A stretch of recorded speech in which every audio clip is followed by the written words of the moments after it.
Start with the great name of Allah subhanahu wa ta'ala, the most beneficial and the most merciful. तमाम दोस्तों को अस्सलाम वालेकुम।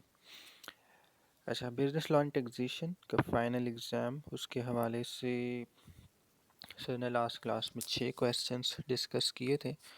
तो इनको 2 वीडियोस में मैंने डिवाइड किया है। नंबर 1 वीडियो है क्वेश्चन नंबर 1 to 4 एंड दूसरी वीडियो में क्वेश्चन नंबर 5 and 6। तो पहला 3 सवाल डेफिनेशंस के हैं, वो हम नीचे डिस्कस करेंगे। क्वेश्चन नंबर 4 हमारे पास है टैक्स ट्रीटमेंट। ठीक है, इन चारों सवालों में कैलकुलेशन बेस्ड कोई भी सवाल नहीं है, और क्वेश्चन नंबर 5 and 6 हमारे पास है वो कैलकुलेशन या सोल्यूशन बेस्ड है। तो सबको गुड लक एग्ज़ाम के हवाले से। एंड फार्मूला ये एक आप तक पहुंचाना चाहता था कि एग्ज़ाम्स के वक्त या वैसे भी ओवरऑल इस फॉर्मूले पे अप्लाई करें तो होपफुली कभी भी पेपर्स में मसला नहीं होगा। एंड मेरा पर्सनल एक्सपीरियंस है, समझो पिछले 2 सालों का, तो वो यही है कि टेंशन नहीं लेने का। जब आप एग्ज़ाम्स की टेंशन नहीं लेते तो निस्बतन जब आप टेंशन ले रहे होते हैं उससे पेपर्स ज़्यादा बेहतर हो जाता है। ठीक है, तो होपफुली सब अच्छे से तैयारी कर रहे होंगे विदाउट टेंशन। ठीक है, अच्छा हम आ जाते हैं हमारे पास डेफिनेशन से कुछ। तो स्टार्ट करते हैं रेंट से। रेंट कहाँ पे फॉल करता है? In the head of income. ठीक है, कौन सी? Income from property. तो जैसे हम पिछली चीज़ें डिस्कस कर चुके थे, इनकम फ्रॉम सैलरी, जो कि हम बहुत सारे क्वेश्चन कर चुके हैं। अब दूसरा एक हमारे पास हेड होता है, वो होता है इनकम फ्रॉम प्रॉपर्टी। कोई भी अमाउंट जो हमारे पास रेंट की सूरत में आती है वो इसमें फॉल करती है। डेफिनेशन देख लेते हैं। Income from property, the rent received or receivable by a person for a tax year other than rent exempt from tax under the ordinance shall be chargeable। ठीक है, और under the head of income from property. अच्छा देखिए, तमाम rents हमारे पास जितने भी आते हैं, घर से, बिल्डिंग से, दुकान से, वो सब के सब किस में फॉल करते हैं? In the head income from property. Exception है, कुछ ऐसे रेंट्स ज़रूर होंगे जिनकी एक्सेप्शन होगी, तो वो मेंशन होंगे। फिर नीचे हमारे पास 2 and 3 पॉइंट लिखा हुआ है। मज़ीद पढ़ लेते हैं। Rent means any amount received और receivable by the owner of land और building as consideration for the use of occupation. ठीक है, या फिर आगे लिखा हुआ है और राइट टू यूज़ और ऑक्यूपाई द लैंड और building and also includes any forfeited. ठीक है, तो आपकी कोई भी चीज़ इस्तेमाल करने के बदले में अगला आपको जो कंसिडरेशन दे रहा है, ठीक है, इन द फॉर्म ऑफ मनी, वो क्या कहलाता है? रेंट कहलाता है। यानी आपने बिल्डिंग किसी को दे दी, आपने गाड़ी किसी को दे दी, और उसकी सूरत में वो आपको कोई अमाउंट दे रहा है उसको सर्टेन टाइम के लिए यूज़ करने के लिए। अच्छा, ये फोर्ट फीड क्या होता है हमारे पास? फोर्ट फीड जो हमारे पास in the form of token money आती है ना, यानी हम जब नॉर्मली सपोज एक प्लॉट खरीद करना चाह रहे हैं, 1 करोड़ का प्लॉट है और उसके लिए हमने 2 lakh suppose token money deposit करवानी है एडवांस के तौर पर, और वो जो 2 लाख मालिक मकान को जिसको भी मिलेंगे तो वो फोर्ट फीड और इन द रेंट में काउंट होंगे और उस पर भी चार्ज टैक्स होगा। अच्छा, ये हमारे पास क्वेश्चन नंबर 1 है, जो रेंट है ना, ये हमारे पास क्वेश्चन नंबर 1 है। क्वेश्चन नंबर 2 हमारे पास है एक्सक्लूडेड फ्रॉम प्रॉपर्टी इनकम। अच्छा, चीज़ों को समझ लें या एज पर सर के हिसाब से चीज़ों को कोमा और डॉट के साथ रट्टा लगा लें, एक ही बात है। नहीं है, एक ही बात तो नहीं है, डिफरेंस है। बहरहाल चीज़ें समझ के करेंगे तो इससे थोड़ा फ़ायदा ये होगा कि एग्ज़ाम में अगर वो रट्टा भूल भी जाए तो एटलीस्ट बंदा अपने हिसाब से लिख सकता है। अच्छा, एक्सक्लूडेड फ्रॉम प्रॉपर्टी इनकम, ये वो चीज़ें हैं जो कि प्रॉपर्टी इनकम में से एक्सक्लूड हैं। ठीक है, अब देखो प्रॉपर्टी इनकम हमारे पास क्या थी? ये वाली चीज़ें थी। ठीक है, यानी रेंट की एग्जांपल दे रहे हैं, इन पर टैक्स चार्ज ज़रूर होगा, लेकिन ये चीज़ें ऐसे होंगी जो कि प्रॉपर्टी इनकम से आउट हो जाएंगी। इनको हम क्या करेंगे? Income from other sources count करते हैं। ठीक है, rent in respect of lease of building together with plant and machinery. देखें, एक ये है कि हमने नॉर्मली एक बिल्डिंग कंपनी को दे दी किराए के तौर पर, तो उसको हम कहते हैं नॉर्मली क्या है कि भाई ये हमने रेंट पे दे दी। लेकिन एक हमारी ऐसी जगह है, एग्जाम्पल के तौर पर चलो वॉल्स हमारे पास कंपनी है, उन्होंने क्या किया, एक पूरा अपना प्लांट बनाया और उसमें मशीनें लगाई, और एक टाइम ऐसा है कि सपोज उनका प्लांट नहीं चल रहा। अब वो चाह रहे हैं कि भाई अपने इस पूरी जो बिल्डिंग है along with plant and machinery किसी को रेंट पर दे दें, ठीक है। तो अब यहाँ से जो हमें रेंट आएगा ना, क्योंकि इसमें मशीनरी भी एडेड है, इसमें प्लांट भी एडेड है, तो इसको हम कहते हैं इनकम फ्रॉम अदर सोर्सेज, ठीक है। तो ये प्रॉपर्टी इनकम काउंट नहीं की जाती। फिर हमारे पास है amount included in rent for the provision of amenities utilities and other service connected with renting of the building. एक ऐसी बिल्डिंग है जिसमें सपोज जब मैं शिफ्ट हो रहा हूँ एज अ रेंट के तौर पर, तो मुझे उसमें यूटिलिटीज़ भी उसी रेंट में मिल रही हैं, लाइक गैस हो गया, बिजली हो गया, और दीगर सहूलियात, एमिनिटीज़ कहते हैं सहूलियात को, वो तमाम चीज़ें मुझे एक ही रेंट की फॉर्म में मिल रही हैं। यानी मैं एक ही रेंट देता हूँ, उसमें मुझे ये तमाम बेनिफिट मिल जाते हैं। तो इसको भी हम कहते हैं इनकम फ्रॉम अदर सोर्सेज, जो कि प्रॉपर्टी इनकम में ऐड नहीं है। अच्छा, रेंट फ्रॉम सब लीज ऑफ अ बिल्डिंग और लैंड, इसको क्या कहते हैं? सपोज आप एक घर में शिफ्ट हुए, घर में 4 कमरे हैं, आप जो मालिक मकान को अमाउंट दे रहे हैं उस घर के किराया वो है रेंट, ठीक है। लेकिन उन 4 कमरों में से अब आपने क्या कि एक कमरा आपने मज़ीद किसी और को रेंट पे दे दिया, ठीक है। जो आपने मालिक मकान को पैसे दिए, या आपका मालिक मकान में डीलिंग हुई, वो लीज हुआ, और फिर आप किराएदार और फिर एक और किराएदार के दरमियान जो एक माहिदा हो गया कि वो आपको किराया दे रहा होगा, वो सब लीज होगा, ठीक है। तो वो रेंट काउंट नहीं होगा, और उसको हम कहते हैं एक्सक्लूडेड फ्रॉम इनकम प्रॉपर्टी, तो वो उसमें शामिल नहीं होगा, ठीक है, अदर सोर्सेज में शामिल हो जाएगा। फिर amount receive at consideration for vacating the position of a building. एक बंदा है, वो एक बिल्डिंग में रहता है, और सपोज मालिक मकान ही है, लेकिन उनका कॉन्ट्रैक्ट हो गया किराएदार के बाद 2 साल तक आप रह सकते हो। लेकिन आफ्टर 6 मंथ्स मालिक मकान किसी भी रीज़न से वो खाली करवाना चाहता है, तो मालिक मकान उसको वो कंसिडरेशन देता है कि आप ये सर्टेन अमाउंट रखें और इस घर को लीव करें, ठीक है। रीज़न भी बता देता है। तो वो जो अमाउंट हमें मिल रही होगी इन द फॉर्म ऑफ मनी, इसको भी हम कहते हैं एक्सक्लूडेड फ्रॉम इनकम प्रॉपर्टी। वो भी उसमें शामिल नहीं होगी, बल्कि होगी फ्रॉम अदर सोर्सेज। तो ये क्वेश्चन नंबर 2 हमारा हो गया।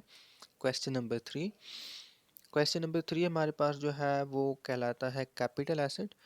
Capital assets means property of any kind, किसी भी किस्म की प्रॉपर्टी, ठीक है, वो क्या कहलाती है, capital asset. Whether it is connected with business और नॉट, भले वो बिजनेस से कनेक्टेड हो या ना हो, लेकिन ये कुछ चीज़ें हैं वो इसमें शामिल नहीं होनी चाहिए।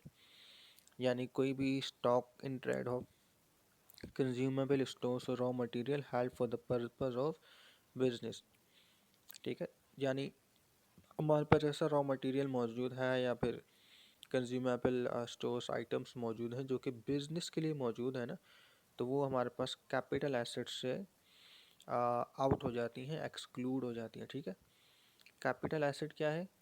हमारे पास किसी भी किस्म की प्रॉपर्टी है और डेफिनेटली उस पर टैक्स लगेगा, लेकिन ये तमाम चीज़ें हैं जो कि उससे आउट हो जाती हैं। फिर हमारे पास है any property with respect to which the person is entitled to a depreciation, और आगे लिखा हुआ है एक जगह पे अमोर्टाइजेशन।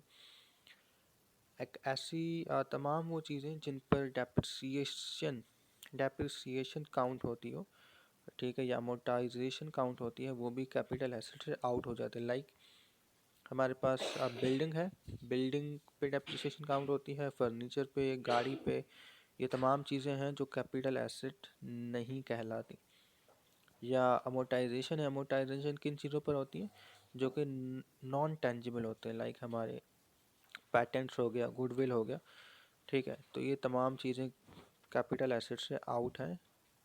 और फिर हमारे पास लास्ट आ जाता है एनी मूवेबल प्रॉपर्टी, ठीक है। तमाम मूवेबल प्रॉपर्टीज़ हैं वो भी कैपिटल एसेट नहीं है।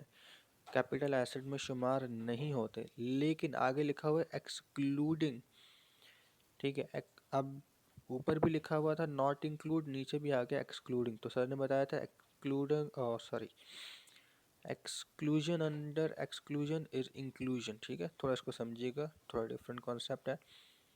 यानी पहला पॉइंट और ये दूसरा पॉइंट, इस ये दोनों चीज़ें जो है कैपिटल एसेट से आउट है। तीसरे पॉइंट में मूवेबल प्रॉपर्टी जो भी होगी वो भी कैपिटल एसेट से आउट है।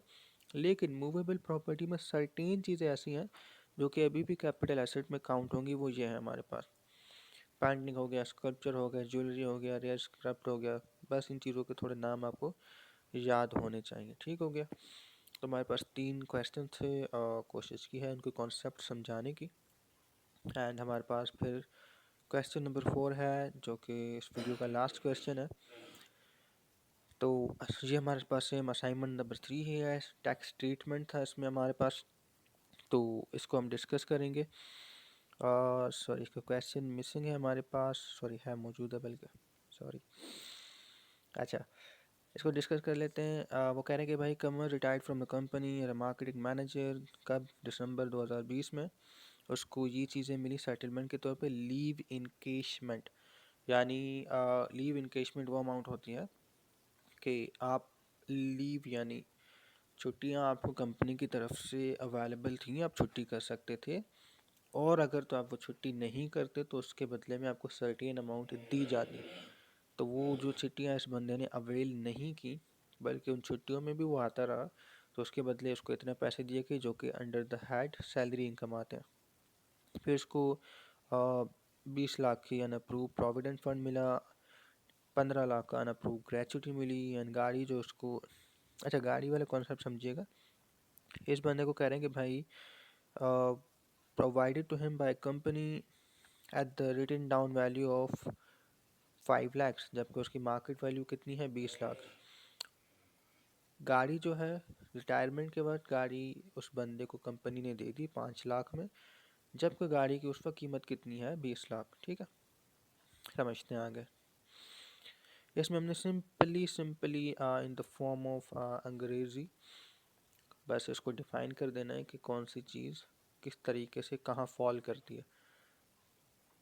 अभी हमने लिखा हुआ है कि भाई जो लीव इंकैशमेंट है comes under the definition of salary, the whole amount जो कि 1,60,000 है पूरी टैक्सेबल होगी हमारे पास, ठीक है। यानी लीव इंकैशमेंट की जितनी भी अमाउंट है कि पूरी की पूरी टैक्सेबल होगी। फिर हमारे पास है the provident fund.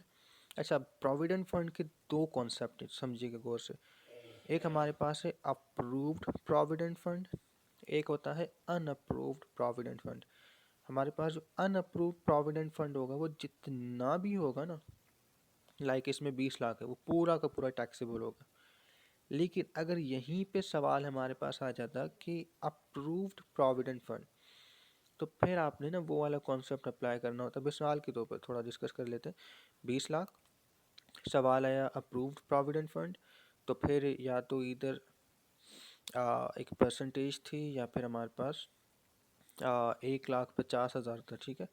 10% of provident fund और 1,50,000, जो भी इनमें से इन दोनों के डिफरेंस में से एक वैल्यू हमने माइनस करनी थी, वो इस 20 लाख में से माइनस हो जाती और फिर हमारे पास क्या आता, उसका आंसर आ जाता। फिर हमारे पास है अनअप्रूव ग्रेचुटी। तो अनअप्रूव ग्रेचुटी हमारे पास थी कितनी? 15 लाख। तो अनअप्रूव ग्रेचुटी में हमारे पास कॉन्सेप्ट ये था, या तो 50% ऑफ ग्रेचुटी या फिर 75,000। इन दोनों में से जो लोअर अमाउंट होगी उसको हम क्या कर देंगे, इसमें से टोटल ग्रेचुटी में से माइनस करवा देंगे। तो लोअर अमाउंट हमारे पास, अगर हम इसका 50% निकालते तो 7.5 लाख है, 7.5 लाख है। एंड दूसरी वैल्यू थी 75,000, तो लोअर 75,000 है, उसको माइनस करवा दिया। तो 15 लाख में से माइनस किए तो पीछे रह गए 14,25,000, ठीक है। इसकी वर्किंग नंबर 3 मैंने यहाँ पे कर दिया है। फिर हम आते हैं नंबर 4। अच्छा, नंबर 4 में ये है कि उस बंदे को कितने में मिल गई वो वाली गाड़ी? 5 लाख। और जबकि उसकी मार्केट वैल्यू कितनी है? 20 लाख। अब जाहिर सी बात है, गवर्नमेंट है शातिर, गवर्नमेंट ने तो किसी हाल में पैसे नहीं छोड़ने, और ख़ासतौर इमरान खान की हुकूमत है तो टैक्स तो देना पड़ेगा। तो अब आप यूँ समझें कि उस बंदे को 20 लाख वाली गाड़ी 5 लाख में मिली, तो 15 लाख का बेनिफिट है। उस 15 लाख पे उस बंदे ने क्या देना है, बेनिफिट जो उसको मिला है टैक्स पे करना है, ठीक है। तो market value minus written down value 15 lakh, और वो हमने यहाँ पे लिख दिया कि वो पूरा का पूरा टैक्सेबल होगा। तो होपफुली काफ़ी चीज़ें डिटेल से क्लियर करने की कोशिश की है, तो समझ आई होंगी। अब मिलते हैं लास्ट वीडियो के साथ, जो कि क्या बोलते हैं, सोल्यूशन बेस है। ये वाली वीडियो अगर पसंद आई हो दिल से तो बताइएगा एंड लाइक कर दीजिएगा। Thank you.